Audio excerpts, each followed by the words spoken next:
علیکم خواتین و حضرات، آج مرزا غالب کی جس غزل پر ہم بات کریں گے وہ غزل مرزا غالب کی ذرا مشکل ترین غزلوں میں شمار ہوتی ہے، اور اسی غزل میں مرزا نے خود بھی کہہ دیا ہے کہ جو کچھ میں کہتا ہوں وہ عام آدمی کی سمجھ میں نہیں آ سکتا۔ بہرحال غزل شروع کرتے ہیں۔ اس کا پہلا شعر ہے: گر خامشی سے فائدۂ اخفائے حال ہے، خوش ہوں کہ میری بات سمجھنی محال ہے۔ اخفاء کا مطلب ہوتا ہے چھپانا یا پوشیدہ رکھنا یا کسی کی نظروں سے دور رکھنا، اور خامشی خاموشی کو کہتے ہیں، یہ تو آپ جانتے ہی ہوں گے۔ اس کا مطلب کچھ یوں ہے کہ اگر خاموشی کا فائدہ ہی یہی ہے کہ انسان کی دلی کیفیات یا اس کے دل کا حال اور اس کے جو حقیقی حالات ہیں وہ چھپے رہتے ہیں اور لوگوں پر واضح نہیں ہوتے، یعنی لوگوں کو پتہ نہیں چلتا، تو اس بات پر میں خوش ہوں کہ یہ فائدہ مجھے بولنے کے باوجود حاصل ہے، کیونکہ جو باتیں میں کہتا ہوں ان کا سمجھنا بے حد مشکل ہے۔ خاموشی کا مطلب یہ ہے کہ انسان چپ رہے اور کوئی بات زبان پر نہ لائے،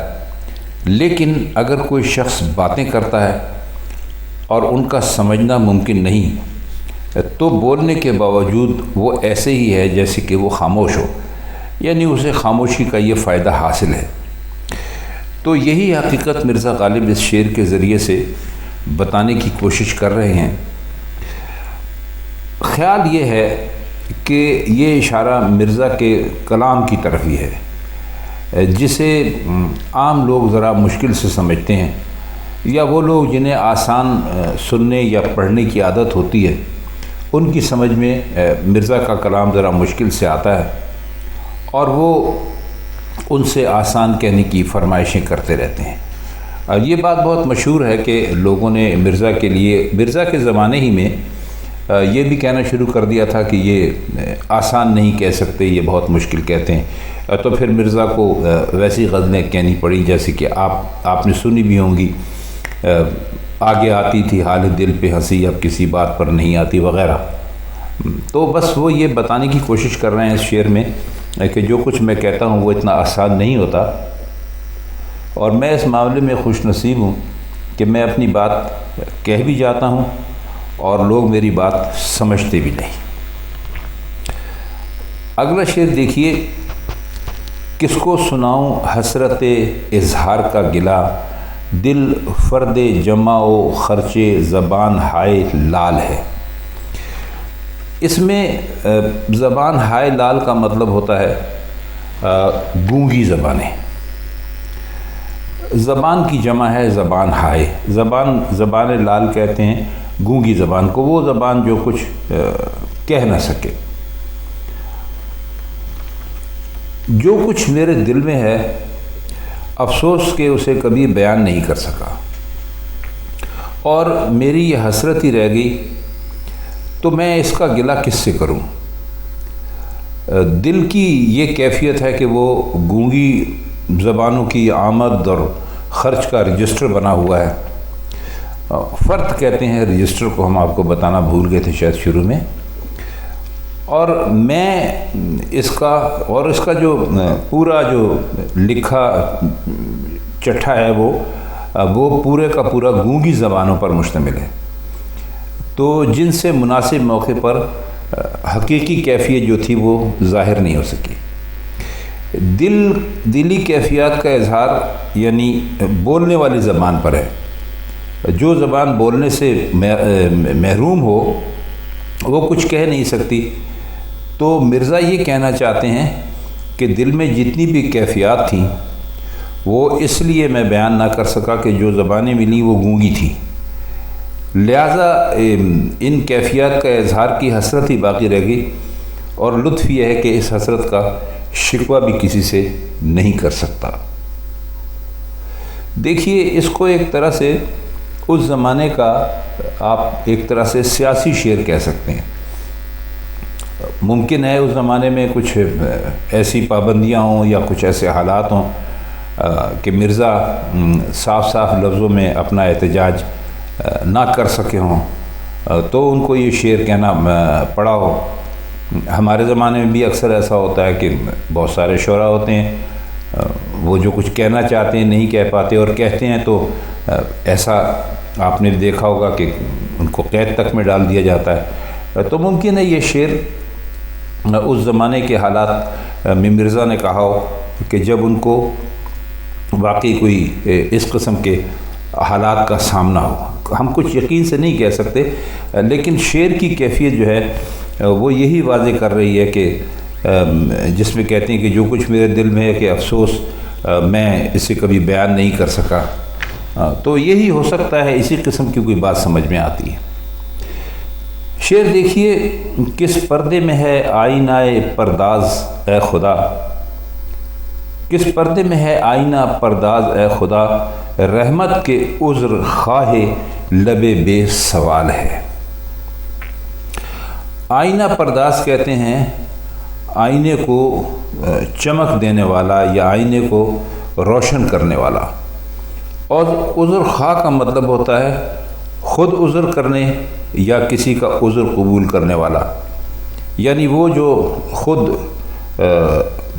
معافی مانگ رہا ہو یا دوسرے کو اس سے معذور سمجھے۔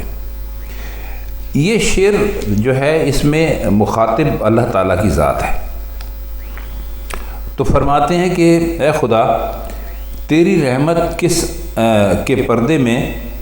تیری رحمت کس پردے میں آئینے کو جلا دے رہی ہے، چمکا رہی ہے، وہی اسی لب کی عذر خواہ بھی ہے، یعنی جسے سوال کا حوصلہ نہیں، وہ گناہوں کی کثرت کے باعث کچھ کہتے ہوئے شرماتا ہے۔ رحمت کے لیے آئینہ پردازی کا ذکر غالباً اس لیے کیا ہے کہ اسی کی برکت سے آپ کے گناہوں کے جو زنگ ہوتے ہیں وہ زائل ہو جاتے ہیں۔ اور لب بے سوال، لب بے سوال کا مطلب ہوتا ہے ایسے ہونٹ جو کوئی سوال نہ کریں۔ اس بنا پر بھی ہو سکتا ہے کہ گناہوں کی کثرت کی وجہ سے کچھ کہنے کی ہمت نہیں پڑتی، اور اس وجہ سے بھی ہو سکتا ہے کہ نظر صرف اللہ تعالیٰ کی رضا پر ہے، اور اپنی طرف سے کچھ کہنا اللہ کی مرضی کے خلاف ہے۔ تو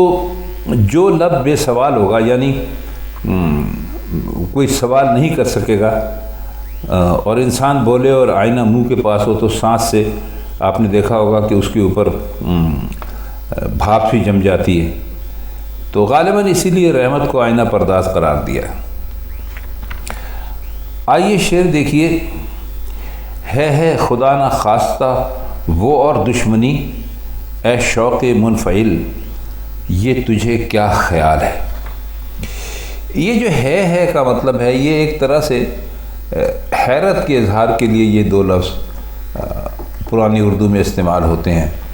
ہے کا مطلب ہوتا ہے حیرت سے کہ ارے یہ کیسے ہو گیا، تو وہ اسی طرح وہ کہہ رہے ہیں کہ ہے خدا نہ خواستہ وہ اور دشمنی، اے شوق منفعل۔ منفعل کا مطلب ہوتا ہے شرمندہ یا پشیمان، یا کوئی غلطی کرنے کے بعد اس کا احساس ہو جانا۔ تو کہتے ہیں کہ عشق جو ہے وہ اپنی تمام کوششوں کو بے نتیجہ دے کر شرمندہ ہے اور پشیمان ہے، اور اسے یہ خیال ہو رہا ہے کہ میں نے جس سے محبت کی وہ دوست نہیں، دشمن ہے۔ اور شاعر جو ہے وہ اپنے شوق کو، اپنے عشق کو سمجھا رہا ہے کہ تجھے یہ خیال کیوں کرایا،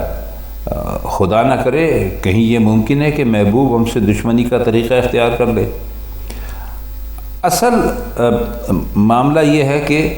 محبت کے راستے میں مختلف منزلیں آتی ہیں، سختیوں، پریشانیوں، مصیبتوں اور ناکامیوں سے بھی واسطہ پڑتا ہے۔ تو جو لوگ تھوڑ دلے ہوتے ہیں، یعنی کم ہمت ہوتے ہیں، بزدل ہوتے ہیں، وہ ایسے موقع پر ہمت ہار دیتے ہیں،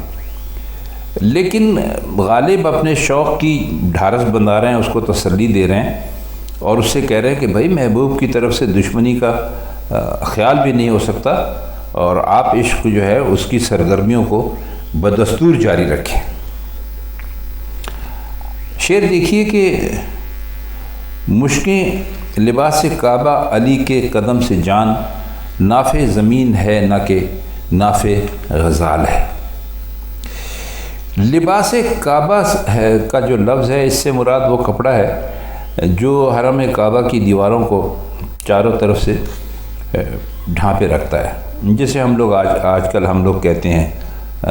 غلاف کعبہ۔ تو ابتداء میں غلاف کے لیے کوئی رنگ وغیرہ مخصوص نہیں تھا، اب تو اس پر سیاہ رنگ کا غلاف چڑھاتے ہیں، جو شاید بنو عباس کے عہد میں شروع ہوا، جنہوں نے خاندانی نشانیوں کے لیے کالا رنگ اختیار کر لیا تھا۔ اس رنگ کی ایک خوبی یہ بھی ہے کہ اس میں میلے پن کا اثر نمایاں نہیں ہوتا،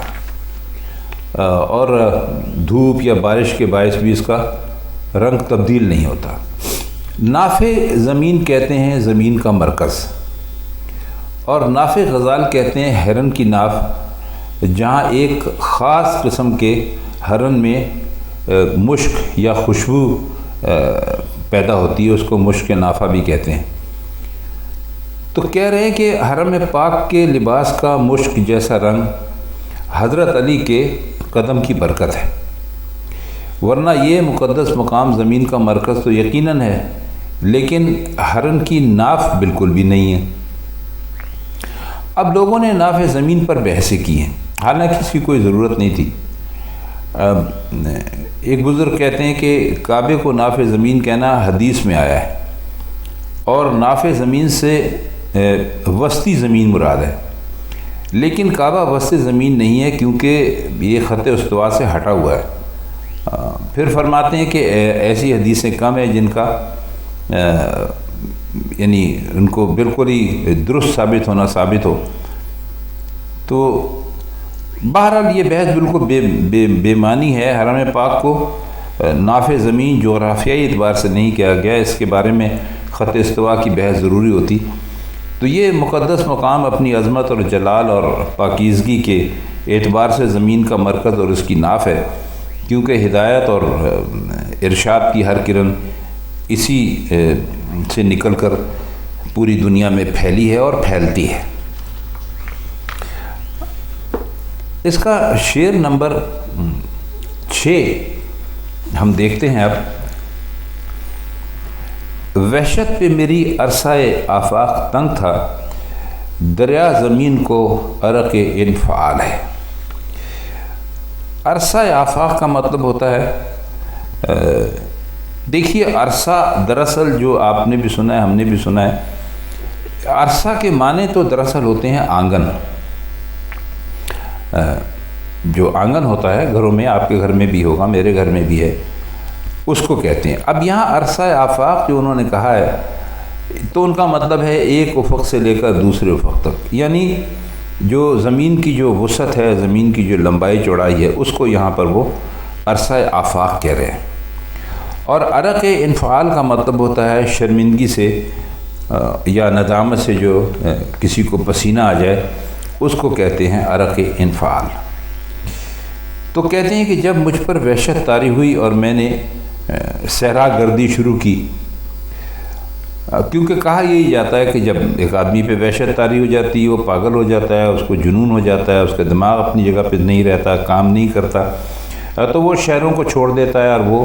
جنگلوں میں نکل جاتا ہے۔ تو وہ اسی پر کہہ رہے ہیں کہ جب میں جنگلوں میں نکلا تو دنیا اتنی بڑی ہونے کے باوجود مجھے اپنے لیے تنگ دکھائی دی، اور اس پر اسے ندامت کا پسینہ شروع ہوا کہ بھائی یہ کہ ایسا ایک دیوانہ آیا ہے کہ اس کے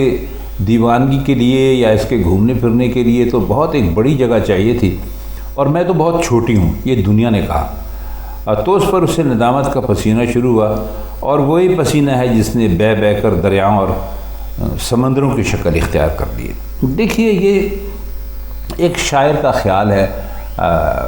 اس کو یعنی حقیقت تو یہ کبھی بھی نہیں ہو سکتا، نہ کوئی زمین سے بات کرتا ہے نہ کوئی زمین کسی بات، لیکن انہوں نے ایک شاعرانہ انداز میں بتایا ہے کہ زمین میں جو آپ کو پانی نظر آتا ہے، نہریں ہیں، دریا ہیں، سمندر ہے، جو کچھ بھی نظر آتا ہے، تو یہ دراصل زمین کی اس شرمندگی کا اظہار ہے کہ اس میں غالب جیسا دیوانہ جب گیا تو اس کی وہ زمین اس کی وحشت کے سامنے، یعنی اٹھ کر بھاگنا، چلنا، دوڑنا پھرنا اس کے لیے چھوٹی پڑ گئی۔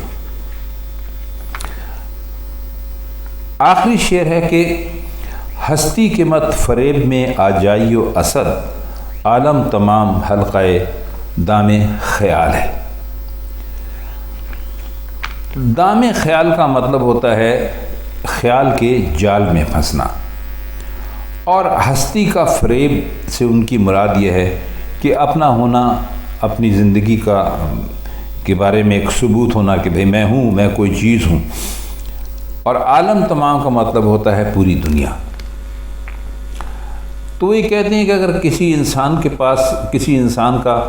دنیا کی ساری نعمتیں حاصل کرنے کے بعد یہ خیال ہو کہ یہ جو کچھ ہے بس یہی دنیا ہے، اس کے بعد کچھ بھی نہیں ہے، اور میرے پاس جو کچھ بھی ہے، یا میں جیسا شعر کہتا ہوں، یا میں جیسا لباس پہنتا ہوں، جیسے میری جو دنیا کی حیثیت ہے، تو کہتے ہیں کہ یہ سب خیالی ہیں، باتیں ہیں، یہ سب انسان کے خیال سے پیدا کیا ہوا نتیجہ ہے، یہ ایک حلقہ ہے